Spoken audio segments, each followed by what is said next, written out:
أعوذ بالله من الشيطان الرجيم. بسم الله الرحمن الرحيم.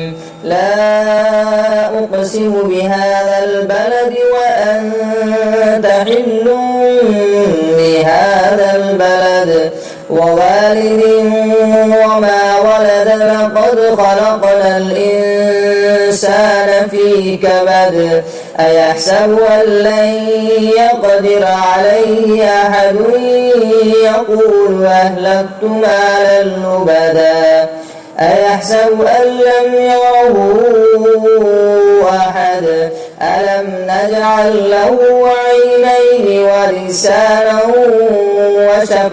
وشفتين وهديناه النجدين فلاقتحم العقبة وما أدراك ما العقبة فك رقبة أو إطعام في يوم ذي مسغبة يتيما ذا مقربة أو مسكينا ذا متربة ثم كان من الذين آمنوا وتواصوا بالصبر وتواصوا بالمرحمة أولئك أصحاب الميمنة والذين كفروا بآياتنا هم أصحاب المشأمة عليهم نار مؤصدة.